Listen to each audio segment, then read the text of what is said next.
My dear sisters and brothers, good evening. Grace to you and peace from God through our Lord Jesus the Christ, who's the author and indeed the giver of life. Vance P. Ross is my name.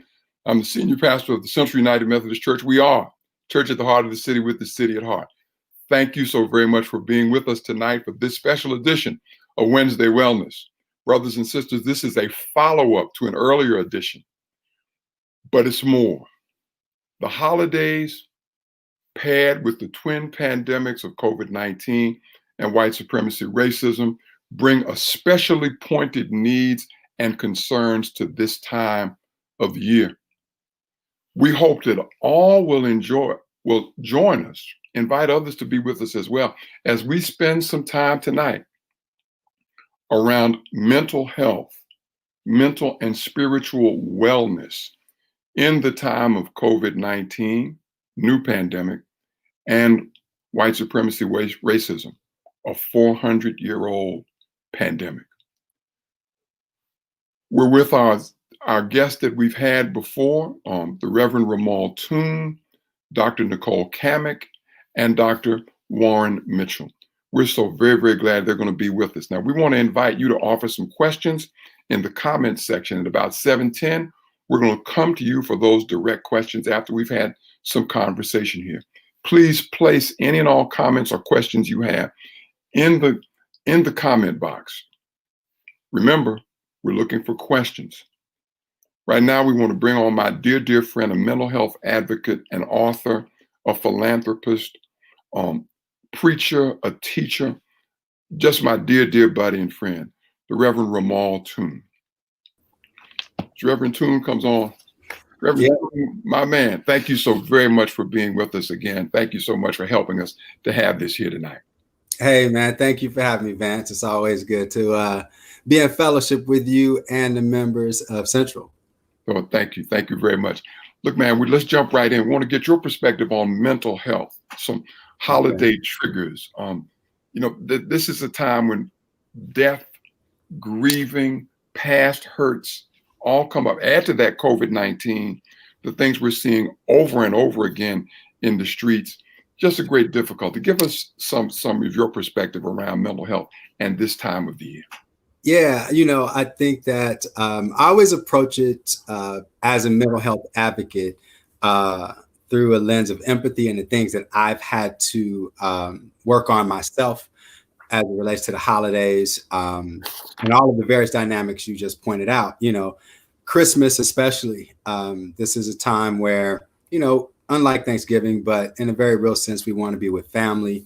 We're mindful of those we have lost and the family members we can't see that bring some emotional challenges and some stress that I think sometimes you can be unaware of why you're stressed and why you're frustrated until you sit down and really ask yourself, what is behind my feelings? What is causing me to feel stressed, to feel anxious, to feel angry, to feel discouraged or sad. Personally, there have been times when, Christmas, I'm normally with my kids, used to be with my kids, especially when they were younger, but now they've grown and, that's an adjustment. Christmas isn't gifts under the tree. Christmas is cash. The older they get, the less stuff they want, and they do want stuff. They just don't want you picking it. Cash App is the new Christmas tree. Yeah, but it's an adjustment when you reminisce over the way things were when children were young and when they were home, and kind of miss that level of connection. For those who don't have it now, for a number of people, their children will come home, or if they have younger children, they are home. As it relates to grief, I think the thing that I used to grieve, and I didn't grieve it in a healthy way, was the loss of not having a childhood. We grew up pretty poor. My mom has substance abuse issues. And even before her addiction issues, we just didn't have money. And, it got worse because of addiction. But prior to that, we didn't have money. And one of I will never forget the Christmas that I didn't get anything. And it's a story that still makes me feel some kind of way. Christmas came. I had no gifts. And we, back in the day, we had layaway. And my mom didn't have the money to get things out of layaway. And she told me that. And the best she could do was show me pictures of what I was going to get on the other side of Christmas. And so my way for a long time as an adult to compensate for the trauma of that 1 year, and really the trauma of growing up with so many economic challenges, was overdoing it on Christmas. For myself, I'd spend just way too much money. When I finally had children, it was just ridiculous, the number of gifts under the tree. And at the time, I was unaware that I was compensating for what I didn't have and trying to give myself not only what I felt I deserved, but overdoing it. It was kind of like I was trying to soothe that pain by showing myself that I'm capable, I have agency now, and I can buy all these gifts. Now, granted, I was putting myself in a lot of debt, or if not debt through credit cards and things of that sort, just spending unnecessary amounts of money, and not having any balance. And so over time and, doing the work, I realized that a lot of it was tied to the trauma of my childhood. And now as an adult, I'm trying to relive that in a way. And in some ways, it just wasn't healthy for me. And I think, people do that. How did you become conscious of what these feelings were? Often we have a feeling, a sadness, a pain, and we're not aware where it comes from. What made you aware that, hey, I'm overdoing it here? And what's causing this? What made you sit back to that? That's a good question. It happens in phases. I think we're constantly growing and becoming. And the first part of it was really beginning to come to a deeper sense of the life I truly desire to live financially. So looking at how do I live beyond just this moment, and what will be available for me that I'm preparing for the future. And that required looking at how I used money as a tool, not just for the present, but for the future.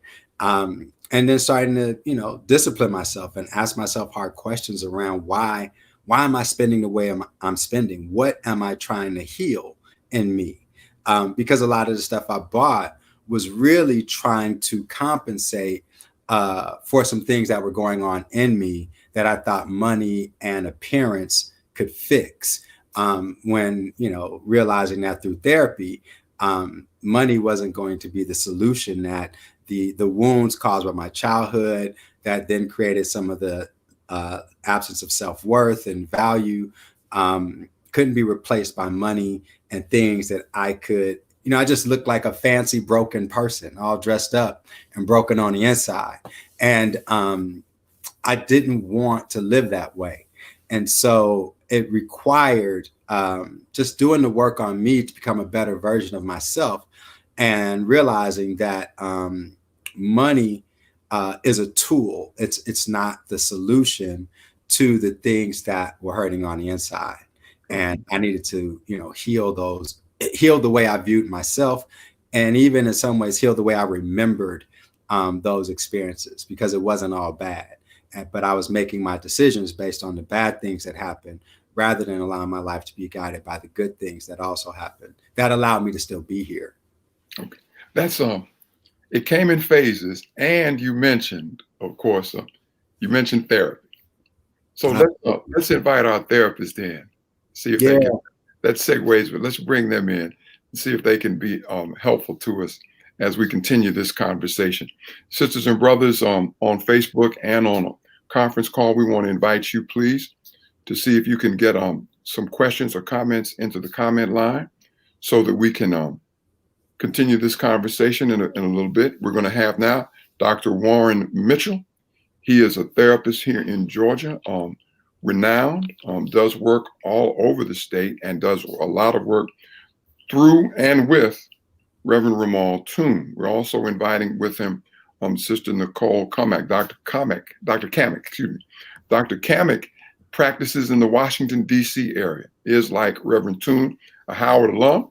Yes, sir. And they got that HU thing going, the Mecca. And we're so very, very glad to have both of them here with us to help us to deal with and to address these days and these times and the importance, absolute importance of knowing where one is emotionally, spiritually, by paying attention to our mental health and healing. We want to welcome both of them to the screen. Dr. Mitchell, Dr. Kamek, thank you so very much for being here at Central United Methodist Church's Wednesday Wellness. We're the church at the heart of the city, with the city at heart again. And it's so good to see you all again. We're just so very, very glad, so very, very blessed to have you here. It's an honor. Thank you for inviting me back here. Appreciate it. We had a great time last time, and look forward to today. And I agree. Thank you for having me again. Oh, it's so great. We're so very, very glad. You're more than welcome. You heard Ramal's conversation, some of it anyway, about gradually coming to some sense of some of the things that were going on with him around money, around anxieties, and how those came up at this time. In these days, you all are therapists for a living. What are you experiencing now, in addition to what Ramal talked about, or maybe just that? What are you all experiencing as major anxieties of this particular moment? Dr. Kamek, I want to ask you first. What is it from your clients?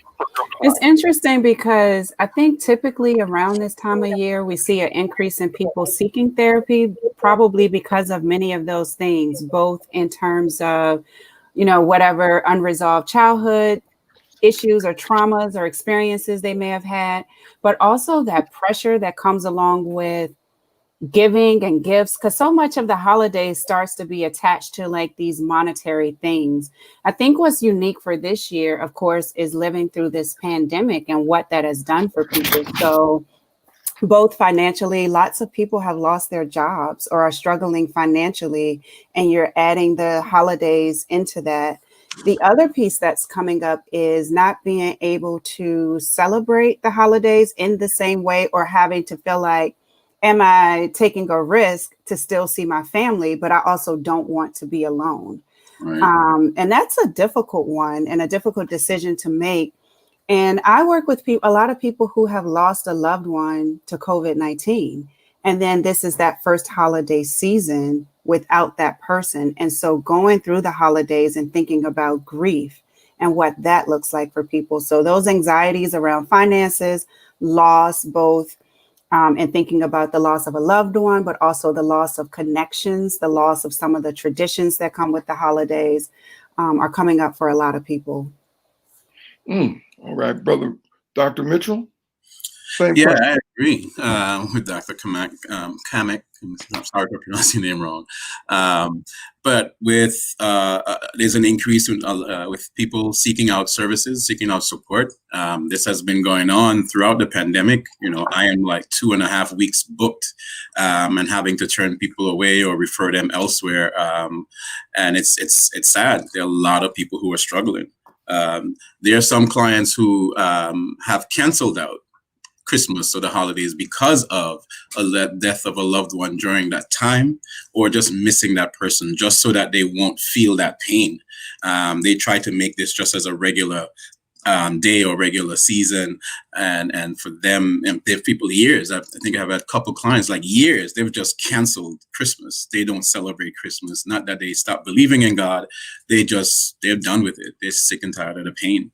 And they've had a new client last week who just lost her father to COVID, and it was early as in April, so nobody could visit him, and died alone. And people like that, they also question God's presence. Like, where are you, Lord? Where are you, Lord, in this space? Like, are you for real? How could this happen? And so there's all this stuff that the season could trigger for a lot of people. That's meant for a season of hope, a season of love, a season of even redemption in a sense. And for them, they're experiencing loss and grief, and things are just not the same. When you talk about canceling celebration, And when you raise the notion of you can't celebrate without a risk, how are people negotiating that? Or when you've lost somebody to COVID, or you've lost somebody to cancer, Mm-hmm. or to another disease, another malady, an accident. How are people negotiating that? What are ways and means to negotiate that? Either of the three of you. So I think for some, it's learning to be in the space that they're in, and instead of that, some family members or friends were trying to encourage them to come. You can't do that. You got to let that go.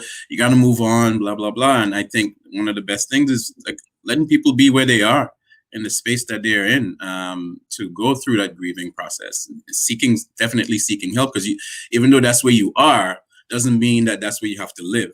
And unfortunately, some people may make this their home, being in this space, or this becomes a part of their identity, this state of suffering that they never let go of. And I think some people negotiate even by having a sense of faith. And we hear a lot about faith and doubts. And I think we are such a people of great faith that in spite of all the disappointments, the negative stuff, and time again, that we continue to believe in this God that we cannot feel, hear, taste, touch, smell, and we continue to hold on. So there are a lot of people are exercising their faith to help them cope during this time. There are some who try to, and I don't agree with this part of it, they try to really believe in God, that God has their back, but they have issues against God for not having their back. And I think my suggestion for people like that is you bring that to God. You know, God already knows where you are and what you are. He's not afraid. I mentioned to a group I provide supervision for yesterday that if we look at truth as being organic, truth is not afraid of being challenged. You cannot come to truth with anything that truth is going to make itself doubt itself. Truth knows who it is. So it's not afraid of you coming to it with what it has, what you have, with where you are and your doubts and your questions. It wants to hear. It wants you to come and become part of it, because that's what you were created out of, truth and love. And so I think the same essence with God, that God is the essence, the organic being of truth and love. He's not afraid of the challenge and wants it to build intimacy with us during this time of grief and pain and suffering. So I think God invites this space. He's not afraid of it. He's not afraid of being challenged. Okay, Brother Ramal, I'm gonna come to you. Then I'm gonna talk to Dr. Kamek. Ramal, he's talking a lot of your language. He talks about truth. When you're talking about truth, though, and talking about God, and you feel like God has abandoned you in this kind of moment, you're by yourself. You can't celebrate. You've lost a loved one. What kind of truth do you tell God? This is the God of the ages. What can you really risk with that God, Ramal Toon? I've been there especially with loss when my mom passed. But I've found that in order to have that kind of honest conversation that Warren is referring to, in order to have that kind of honest conversation with God, I had to detach myself from what I was taught traditionally in church, with this idea of don't question God and, well, God knows everything. And it was like, it wasn't serving me well. It felt like God was just this intimidating parent that I didn't have the right to question. And so in essence, I think people were imposing on me their own upbringing, the don't talk back was applied to God too. So I had to disconnect myself from that and realize that God is much bigger than any of these human connections and ideas of the imagery we place on God of Father. And in doing so, I just, I talk to God like I just talk. I don't try to find fancy words. I don't try to talk like I'm talking out of the King James version. I just talk like Ramal. And if I'm angry, I say it. If I'm disappointed with God, I say it. But I also find that for me, being in conversation with God in that way has been therapeutic. Because oddly enough, in that type of honest confession of anger, disappointment, fear, discouragement, and hearing myself talk, because I literally say it out loud,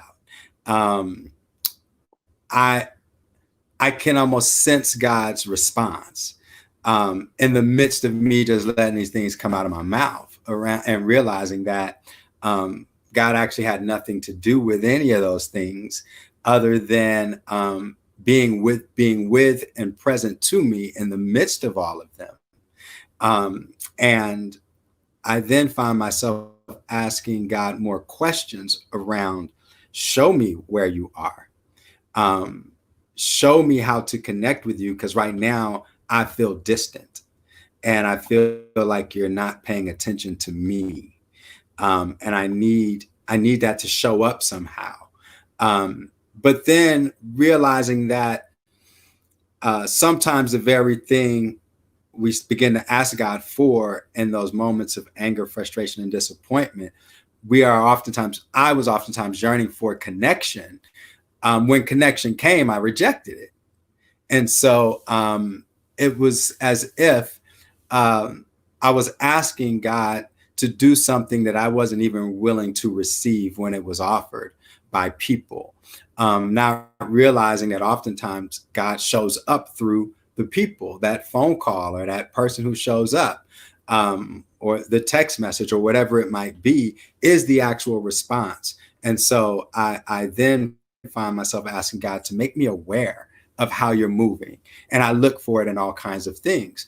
The other aspect of that Warren laid out, I think that to approach God as a God of truth requires we have to be honest with ourselves.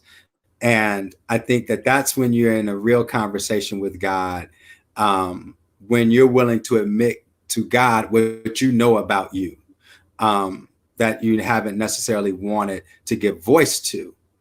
I think that's when relationship with God goes to a whole new level. When we lay before God the ashes, the stuff we don't want God to see, that we actually want to cover up. Sometimes it's that anger, that brokenness, that sadness in a season like this. Even as it relates to all the dynamics in this country around race, I take those conversations with God, especially those, because I get real mad. And being honest with God about those things allows me to, one, release it and not carry it in my mind and my spirit and in my body, and then be available or receptive to when God responds. Be available and be receptive. Dr. Kamek, be available and be acceptable is really talking about the V word, it sounds like to me, the V cuss word, vulnerability. And then another word, Dr. Kamek, that it seems this honesty that Ramal and Warren talking about, this intimacy talks about, there's a kind of intimacy you got to have to be that honest. And how do we get, or why would we get in a mental state to be that vulnerable and that honest with anybody that we could see, much less something Warren said that we can't see, feel, taste, touch. Well, what's up with that? Why would we do that? And how's that beneficial? How's that truth Ramal's talking about beneficial? Yeah, something I wanted to add to that, Ramal. I was thinking sometimes people need that language and that permission to even say those things and permission to talk to God in that way. I think oftentimes when I work with people who have experienced trauma and they question God, they don't have like the words to even say, what am I feeling? Why am I feeling this way? And not feeling empowered to even ask the questions, because somewhere along the line, having those questions means that you're questioning God, that it's something about your faith, and people don't want to live in that space. And so a lot of times It's just giving people that language and that permission to even say, that's normal. You're right. That was hard. How, and just validating people in that and having those spiritual guides that people can go to and feel safe to even disclose that, because oftentimes that's not even something people want to admit to other people for fear of judgment. I think vulnerability is a tricky one, because vulnerability, you're taking those layers back. Sometimes we don't even want to be vulnerable with ourselves, because you're going to have to face some things that maybe you're not ready to, or that you don't want to acknowledge. But there is so much power in that vulnerability. But I do think it has to be with people that you trust. So when you think about that therapeutic relationship, when you think about those people who are in your life that can hold those vulnerabilities and not use them against you, because that's part of the fear too, is that not only are you going to judge me, I'm going to hear about this later, or you're going to use that against me in some way. Who are your spiritual guides? Who can you go to and have those conversations? But the real change happens, as you said, Ramal, when you can be honest with yourself, when you can have that vulnerable moment, and when you can be open, that's where you start to see what is on the table. What am I really dealing with? And now how am I going to deal with that? That's where therapy can help. Help me with some language there, because if I've grown up in this, don't question God, and I've been ripped to my core. I've lost a job. Mm-hmm. I've lost a family member.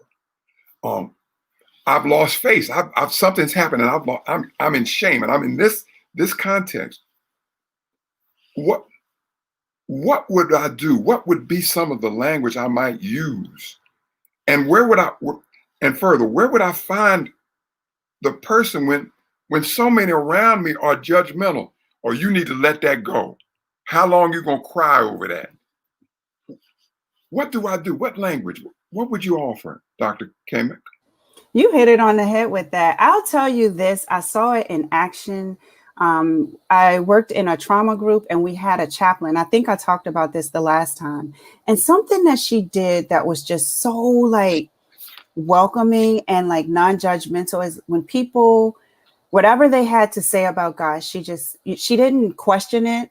She didn't try and change it. She didn't say it was right or wrong. She let it be. And then she provided guidance on like, where can you find that comfort? What can you, like, if you had to say this, what would it be? Or maybe you feel that way for now and you can, sort of put that here, but what would help you continue to work through some of those things?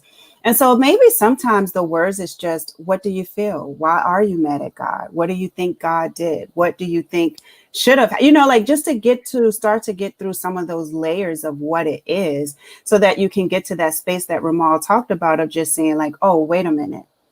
Maybe it's not, sometimes we might look at it one way, but maybe there are pieces of hope, or saying, wow, these are the ways that people still showed up for me, or that support showed up. Sometimes we may experience something like you said, and people around us are showing up, and it's like, oh, wow, all of this time I thought I was alone, but there were people carrying me through that. Maybe that's part of God helping you to get through this, but sometimes we don't see that. Mm-hmm. Are there ways we can recognize who's around us? What would help us when we're in that isolated space mentally and spiritually? How would we recognize who the people are? Dr. Kamak, and then Warren, then Ramal. Oh, I just had this conversation with someone who lost her husband at the beginning of the pandemic. And she's like, there's nobody. Nobody is here. I'm by myself. And I just sort of listened. And then it was like, well, who are the people who call you, who always show up for you? If you look through your phone right now, who are the people that check in? Who are the people that were there both before your husband passed and after? Who are the people that when you're around them, you feel comfortable? That you don't like, even if you have that guard up, they still show up and they're consistent. I have people sometimes think through, like when you were with people, when did, and you felt your happiest, or you felt the most like yourself, or you could feel authentic in those moments. Who were those people? What was it about them? How do you know that they love you or they care for you? And really have people to look through those things. Like, she could start to say, oh, such and such does call me all the time, but I blow her off. It's like, or she actually did a grief group through her church, and being able to talk about some of the other attendees who were in that group and how they check on each other, and how she does isolate or maybe doesn't respond. And it's like, well, whereas you feel some of your friends may not understand, are there people in that group who may know what it's like leading up to Christmas next week? So really starting to like question some of that, no, I'm just alone, and getting beneath those layers are like, okay, let's explore that a little more. Okay, thank you. Brother Warren, want to continue that, you and Ramal, but also want to continue from the macho spot. Brother, there ain't nobody around, I don't need nobody. How do you begin to recognize if once you begin to see you do need something? How do you recognize who's there when you're a macho, when you grew up in the hood or grew up with the brothers that say you got to man up?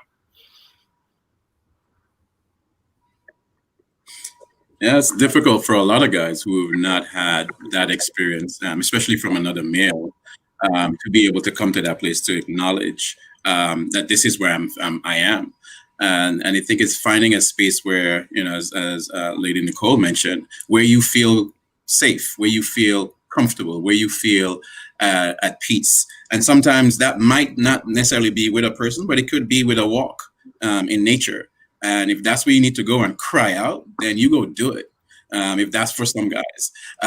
For some people, it might be just exercising, working out. For them, they release a lot of their stress and energy in that space, and allows them to be more relaxed, where they might even be more open to talking to somebody else while playing a sport or exercising or working out together. And I think providing some of those experiences for other men, we have to be open to crossing our comfort zones and recognizing that this is not just a man, this is a human being who is in pain. And how can I be with a human being who is in pain, and removing the scripts or the stereotypes that we have created and written for people. As a man, this is how I have to communicate to this person. Sometimes it could be, for some people, for some men, is not seeing God as a father, but seeing God as mother might help for some people. And that I feel more comfortable talking to a female. Let me see if I can see God with a female energy. Can I be more open and sharing more of me? Because I might see God as my father, and my father sucked, and I'm not going to talk to God in that way. But maybe as a mother, because I don't think God, in my perspective, is in a box of gender that we can identify. This is all of who God is, especially when we look at all the attributes of who God is. A lot of feminine qualities is what we see and experience. And so I think for the guy who's searching for a place, what I call home, see God in a place that makes you feel at home, and interact with him or her or it from that space. Okay. Ramal, what's the word on the playground, on the hood, on the corner? What that word need to be? Because a lot of successful people are from them spots. Yeah, sure. And I think that, when dealing with men who have what I guess the language we use now is toxic mindset around masculinity, it's really looking at, like, how has this idea of manhood served you well? Like, in what ways has it benefited you? And in what ways has it been a true detriment to your ability to thrive and experience the life you truly desire around connection, around community, in every aspect of your life? And so when we're dealing with, a Christmas season and men who may feel some kind of way emotionally around sadness, grief, remembering childhood trauma, and this idea of just carry it or just, put it away or let it go. The question is, how is that serving you well? Because it's only going to come back. How do you confront it in a healthy way? And what would you gain if you were to give expression to what you're feeling? Like, how might that benefit you? So I think in many ways, it's about asking more questions than trying to provide answers, especially, when you're dealing with a certain kind of guy, everything's a debate. And so, and everything is who's going to win the conversation. So I approach those conversations through the lens of just asking questions. How is this serving you well? What would happen if you did something different? What's the downside of expressing yourself? What does that make you believe about who you are as a man? And who told you that that's true, right? And is that working? Is it really working? And I found that an honest conversation with brothers, they come to an awareness that it's not serving them well. The problem is they don't know how to start doing anything else different. And that's where and so they'll pivot back to what they know, because, being open and expressive and talking about your feelings, they have no map. They have no memory of an example of another man in their life that did that. And so that's where it's important to have a therapist, someone who can help you in the process of finding your new map and exploring your new way of being that will serve you well in every way. When it comes to friends that you share your truth with, if you're lucky, you get two. But if you're fortunate, you'll get one. And all you need is one person, and that you can share the truth with, and a person, as Nicole said, who will not weaponize it later.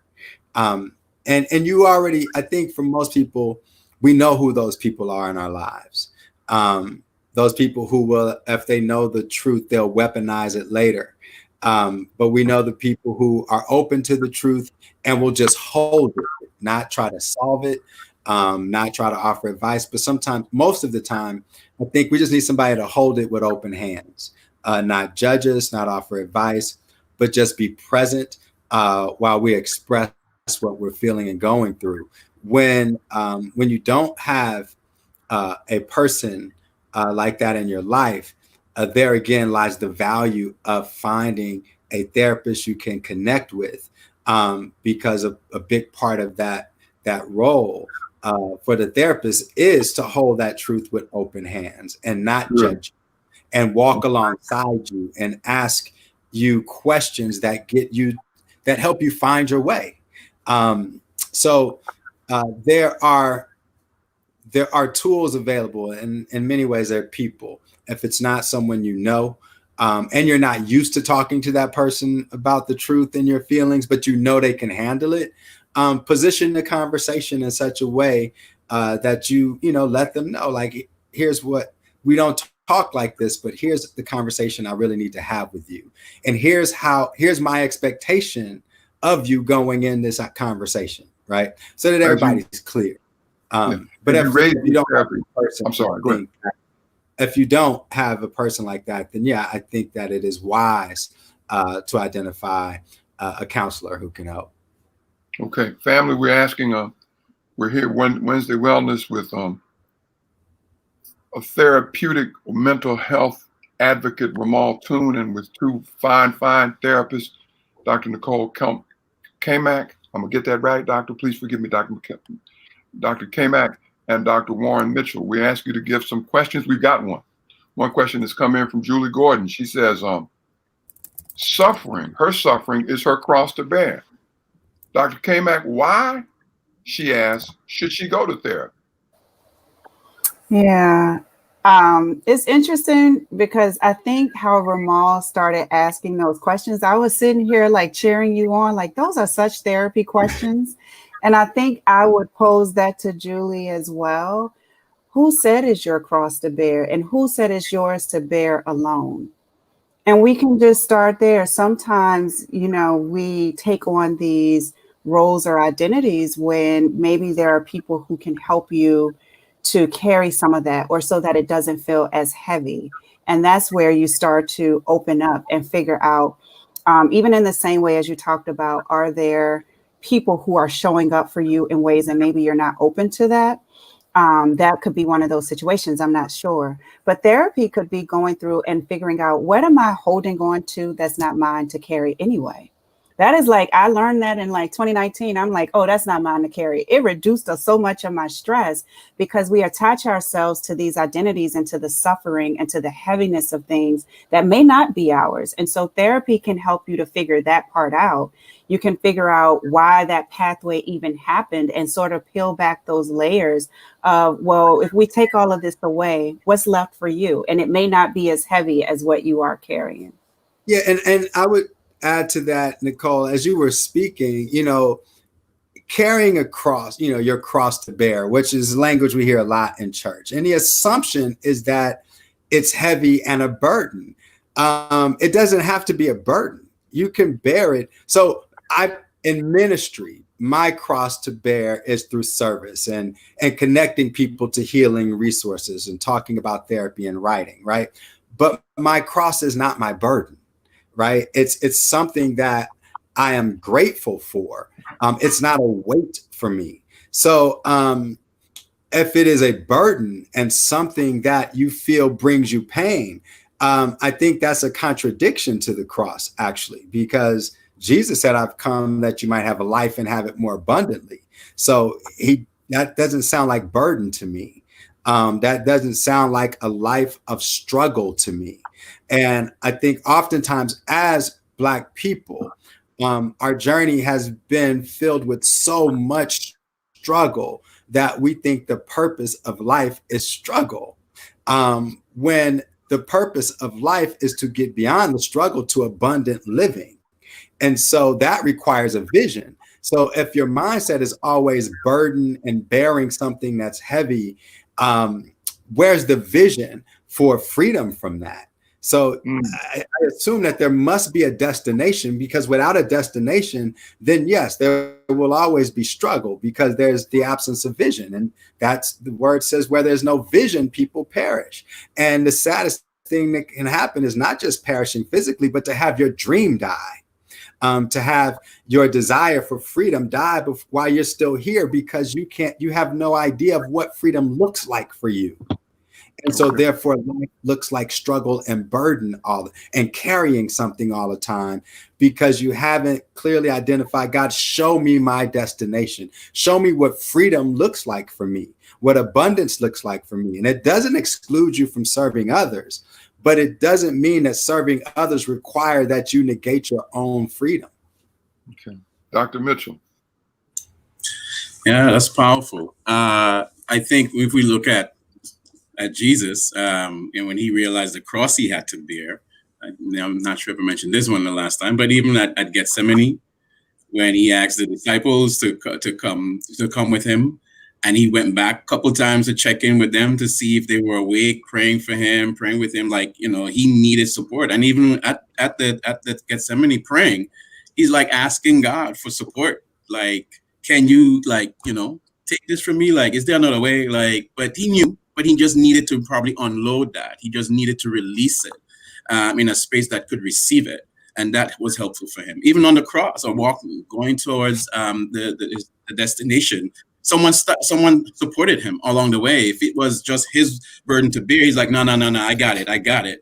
No, he allowed that to him because the dude was tired and was beaten and he needed to release. And he was so grateful for the opportunity to release that on someone, even if it was for a time being. So I think, and especially, unfortunately, as Ramal said, Black folks, but in particularly Black women, because of their need to keep the family community together, have taken that mindset and made it an identity that's who I am.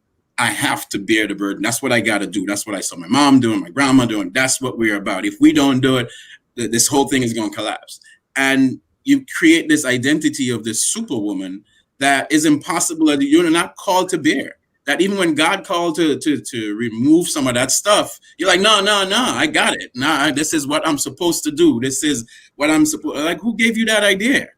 And they can't say it's God if they have an in tune relationship with the Lord. They might say it's God because it's comfortable for them to hold on to a burden that makes them feel like they're a martyr or something. But it's unhealthy. mentally, spiritually, and physically to carry burdens as a way of life. And a part of that, and this is a good conversation going into Christmas, right? In many ways. So when I finally got into church and learning the ways of the church, and that one context I was in, and surely it doesn't happen everywhere, but in many of the examples I experienced early on, there was this idea that in order to be like Jesus, right, which is virtually impossible, you had to suffer like Jesus. But Jesus never asked you to suffer like him. The thing is, how about living into the life that Jesus suffered for, right? There was a reason for his suffering and his pain so that you could be free.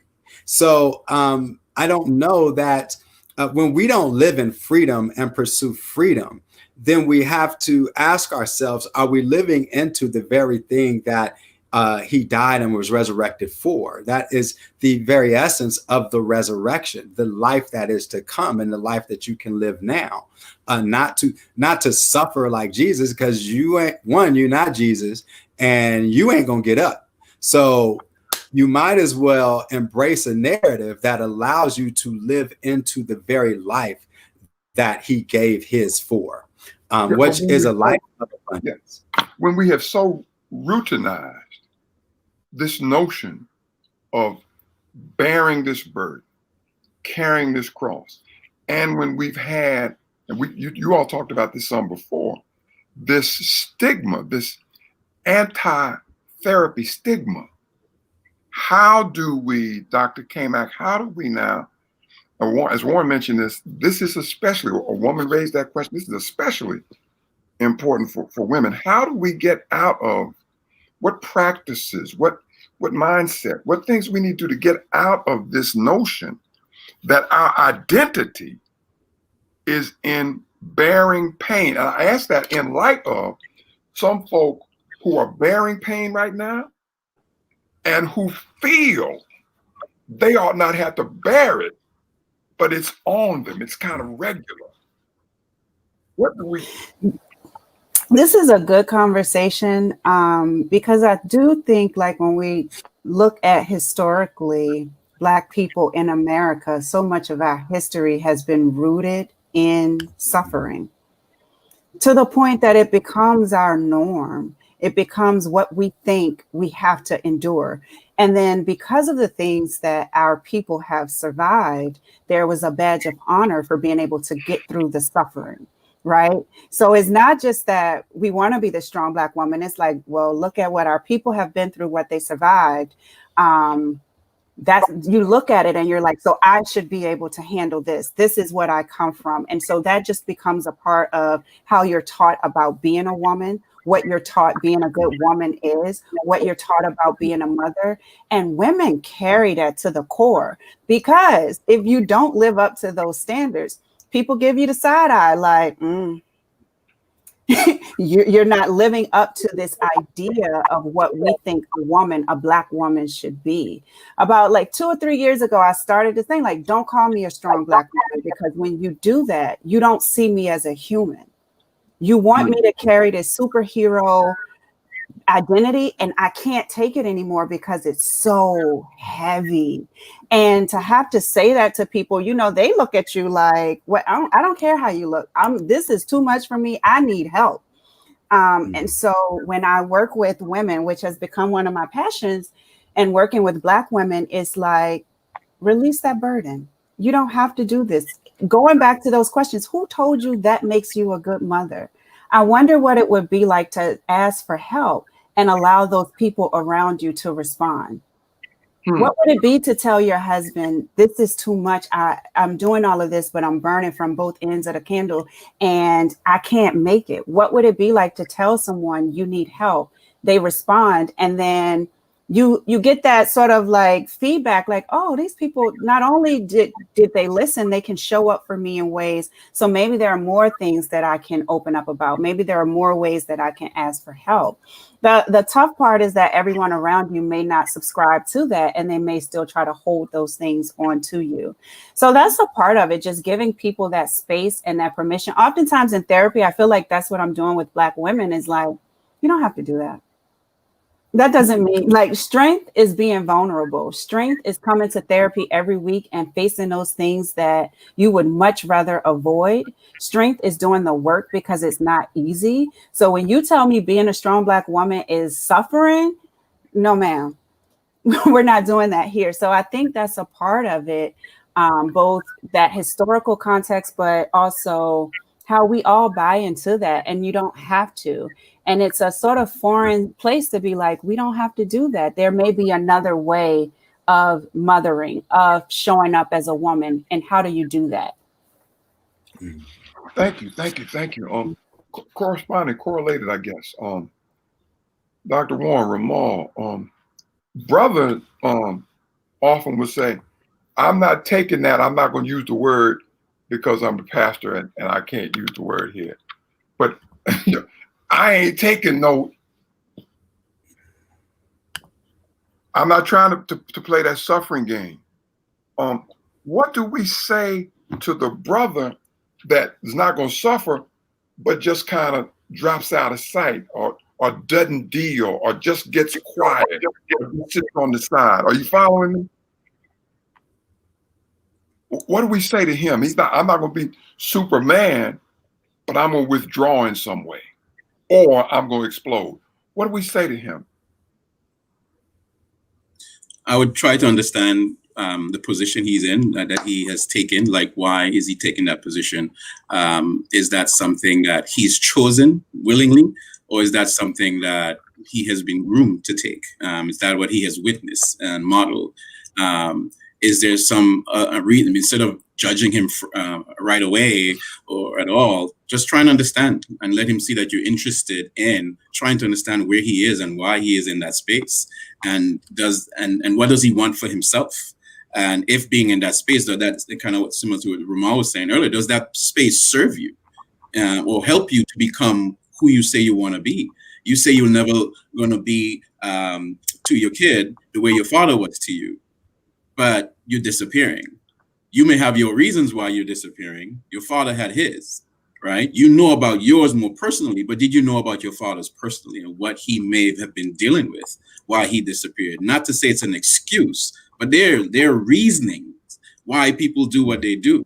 And I think we need to understand the reasonings. We need to get to understand where people are before we come with the communication of morality or judgment. We need to come with the communication of love, of understanding and acceptance. And so for that guy, that's what I would say, to try to meet that person where they are. Why are you here? And is it serving you? Ramal. Yeah, I think, there's, those two extremes of trying to be, the superhero, unhealthy version, and then totally withdrawing. I found in conversations with brothers who have withdrawn, or even when I've withdrawn myself, it has been because I'm just tired. You have tried to be Superman and tried to live in this idea of who people told you were supposed to be as a man, and not only just as a man, but the career choices and decisions that were made were tied to a story that wasn't mine. And I think a lot of brothers have been living into a way of being and living that was a script that was handed to them. And they never questioned it. Say more about that. Tied to a story that wasn't yours. What are you meaning when you say that? Unpack that. We grow up in environments in our households with our parents, our aunts, our uncles, and our communities, where people are, based on their experience, trying to impose that experience on us, and who, based on their experience, we're supposed to be as men. And so, a mom can still hand down a toxic story to her male son, even though she's been in relationship with men based on that narrative she handed down that didn't serve her well. Be strong, don't cry, man up, just carry it, get over it. And then that man accepts that story, lives into it, a life of silence and strong and carrying stuff and never expressing feelings. And it doesn't serve him well, gets into a relationship with a woman who asked a complicated question that simply says, so how are you feeling? But he was nurtured by a woman who told him, don't feel, man up, be strong, don't cry, don't express. So how do you respond when someone asks you how you're even feeling? No one ever told you have permission to. And so that's living into a story that never gave you permission to take control of your own script and define for yourself who you want to be in the world. Our parents do it, our relatives do it, our communities do it. We live in environments that send us messages all the time of what is required of you here to be a man, to survive here as a man, not to be a healthy man, but there's a certain type of man that you have to become in order to survive. And so a lot of men are living into a survival narrative, not a thriving narrative, and can oftentimes feel like they're trapped. Because if I live into a narrative that allows me to thrive, it can make me vulnerable here. It can make physically, it can be dangerous to be healthy here, right? Because it can open up opportunities to be taken advantage of, deemed weak. And so you find some brothers living into a persona that they really don't want, but feel like they have no choice. Okay, now if they're in a persona that they don't want, that they really don't want, but they're in a surrounding that almost force that. How one of our people is asking, how do we get that guy, those men, those boys into therapy? Well, I think it's not just therapy. I was talking to a friend the other day who's doing some work in a very, very rough neighborhood. And a big part of it, I told him, was what helped me young, was exposure. I think, and that's just not just for young cats, that's for older brothers too, who have not seen another way of being and living and doing things. Another example of what manhood looks like. They've never been in close proximity to it. They can see it on TV and see, Black male successful folks, but they've never been in proximity to it. So to take people out of that context and exposure to another way of being, that is space where they can even engage in conversation with those other brothers. But then, yes, therapy too is another component. I think therapy is a little harder for that guy, because again, a therapy is going to equip you with some tools you got to take back to the jungle, right? And those tools don't serve you well in that context. And so the only alternative you feel you have is you have to leave the context. And I think for a lot of men like myself, I've always felt like I don't belong anywhere. Right? Because I'm no longer that dude I had to be in the jungle, but now I'm around people who don't understand what it took to leave the jungle, right? And who can't grasp, like, man, there's a beast in me I've had to tame, and y'all don't understand the work I constantly have to do to show up in this new place. And so I still feel like I don't fit into this new place either, because they either don't come from it or they don't admit that they come from it. And so you become the brother who feels like I have no one who can identify with me. And that's why a lot of brothers don't leave, because it's kind of like, who's going to understand when I leave here? Those people don't go through this. And many of the ones who did don't talk about it. So you feel like you're on an island unto yourself. Okay, well, exposure sounds like that might be one way, but exposure that sends you back in the jungle with tools that don't help, that's not the best thing either. Dr. Kamak, Dr. Mitchell, what do we do here? Well, let me say something real quick. It's not that the tools don't help. It's just that you wrestle with, how do I use these here? Okay. Right. Okay. Because nobody else is trying to do all this work.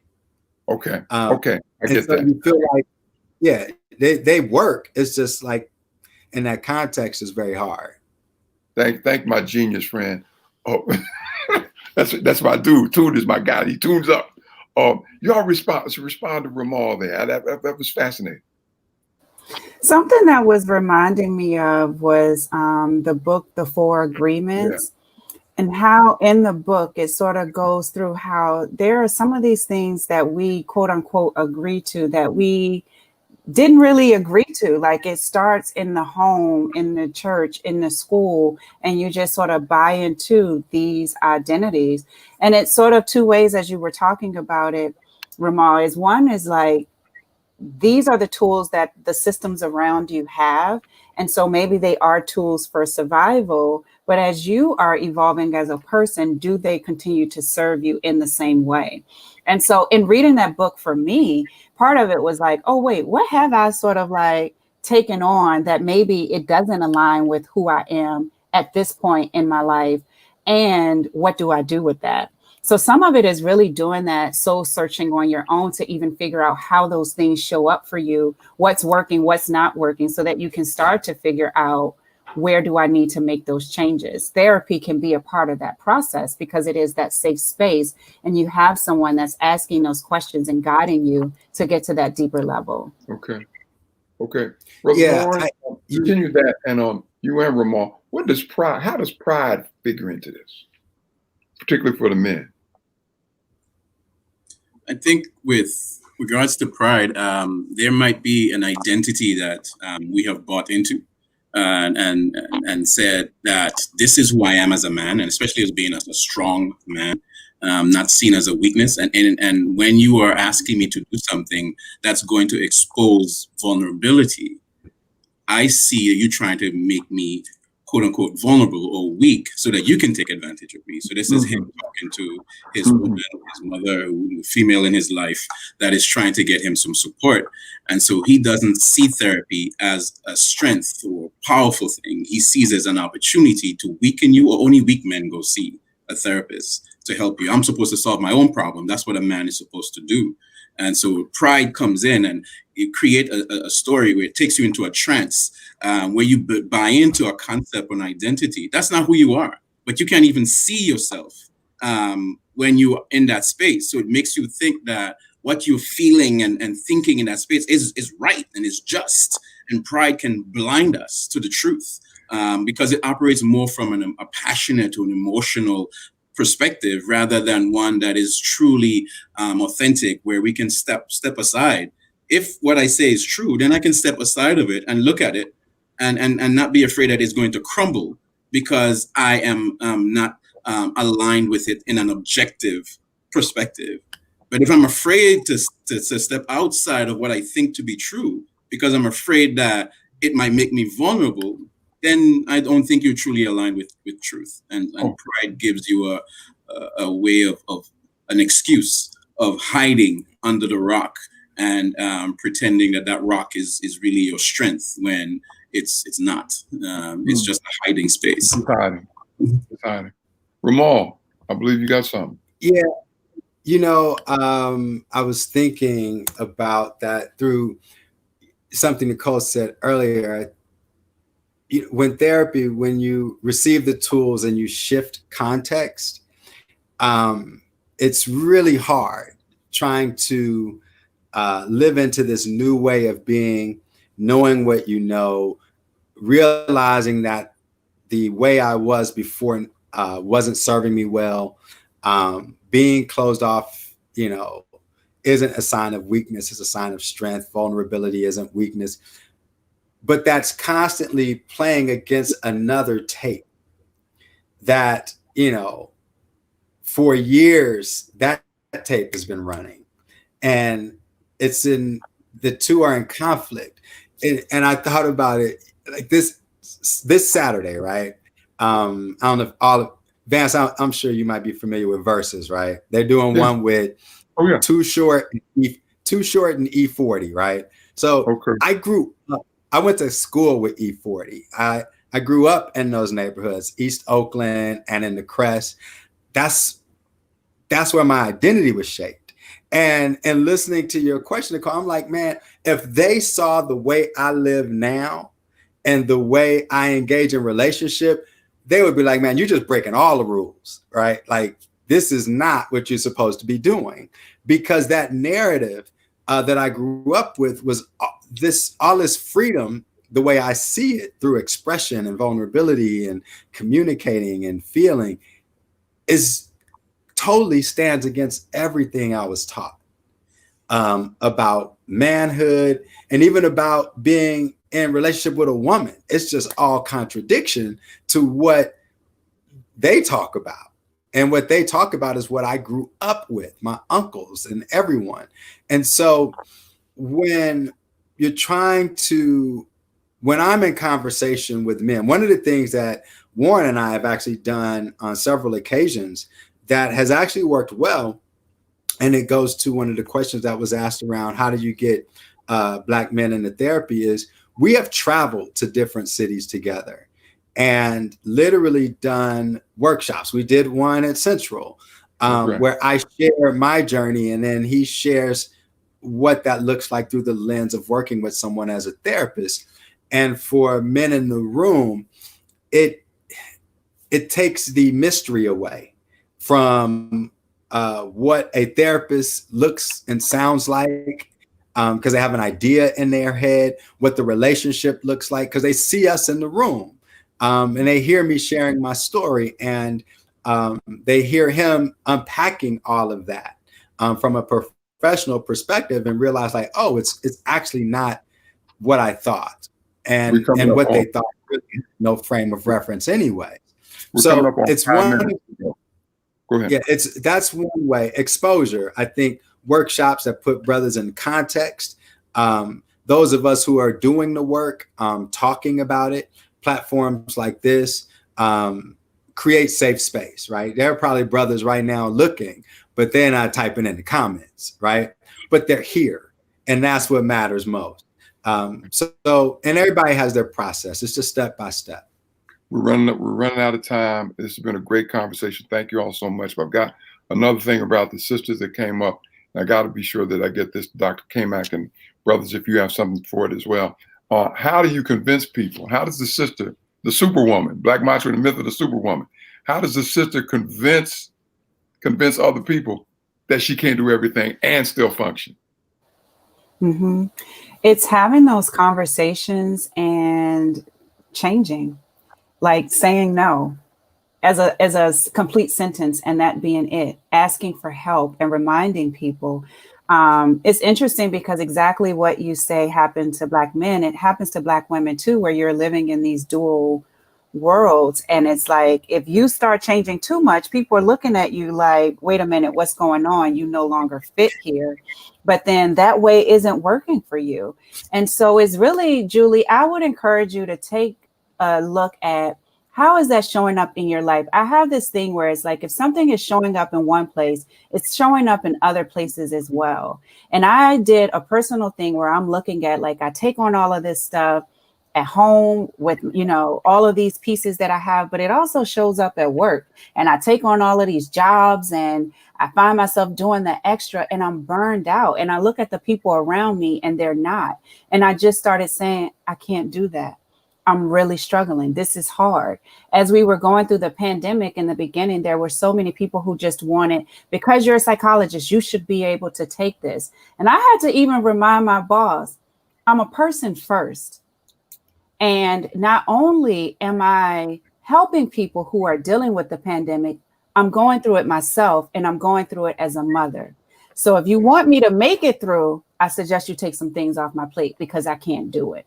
Now, it took me a long time to get there, but I think part of it is just how do you start to have those conversations with people? And maybe it shows up in those little ways first. Maybe you can test it out, because the truth is you're not going to go from carrying all of this and then to one day letting it all go.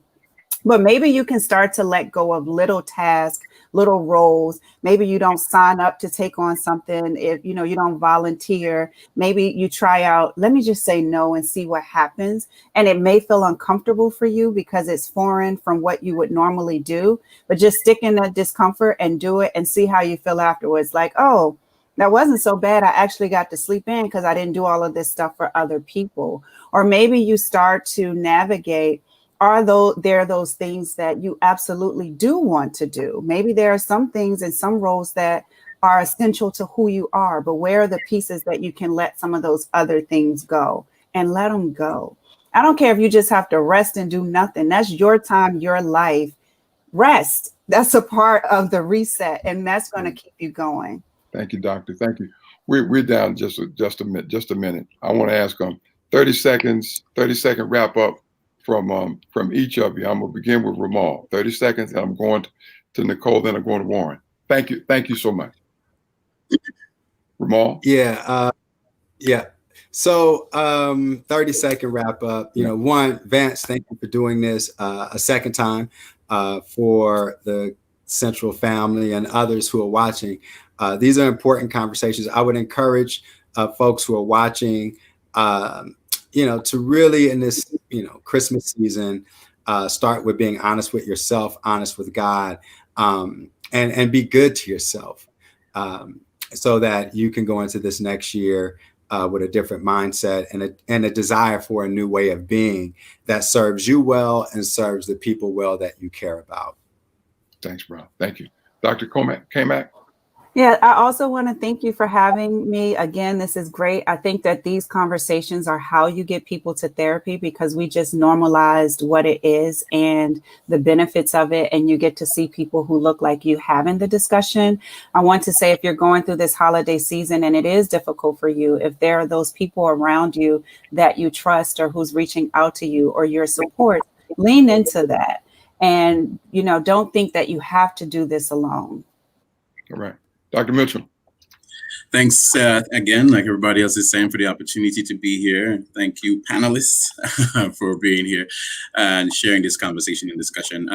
Look at this season as it's a season of hope. It's a season where it unifies the God of law and to the God of grace and love, and it's the God among us, the God with us, the God in us, and really recognizing that this is an opportunity to shed old ways and renew oneself in our perception of who we think we are and who even we think God is. So sometimes just identify with God the way that he shows up. One of the ways he shows up for me is wisdom. And so God is a God of wisdom for me. And so find our own terms. We don't just have to use the biblical terms. Find our own terms. This relationship is personal. Make it so. I forgot to get you all's contact information, but I think we have it from before. So we're going to utilize that contact information to be sure people can be in touch with you. Again, Ramal Toon, thank you so very much for being the advocate that you are and helping us to have these marvelous, marvelous professionals with us. Dr. Warren Mitchell, thank you so very much for being with us and among us again. Dr. Nicole Kamak, thank you so much. Don't be surprised if the Central people call for you again. Don't be surprised at all. We're so grateful. Thank you so very much. Family on the phone, family on Facebook, thank you all so very much for being here with us tonight. Please know, by the grace of God, we do this, and we're able to do this through our contacts, our connections with our church and the concerned Black clergy. We want to thank them for the opportunity we had to get resources for this. We want to be sure you know that this is for the healing of our people. We want to bring people here who love Black people, who love the church, and who want to see the healing of the nation. All brands, all hues. Thank you so very much. For all who participated, we want to also thank our producer, director, Pastor Willie Nelson from the Owsley Church, the pastor of worship. He's a bad man. Thank you so very much, my brother. Those of you at Central United Methodist Church, please know we're going to have Right after this, we're going to have a time of debrief for our Bible study time. That'll happen in a couple of minutes. Thank you so much. Again, family, this Christmas Advent season, we want to be sure people are healed and helped. And so we'll have the information from these professionals up for you so that you can take advantage of that. Thank you again for being with us. You take good care. Keep the faith. Be safe. Wear your mask. Social distance. And as always, on behalf of all the good people at the Central United Methodist Church, I'm Pastor Vance P. Ross. Be well. Bye now.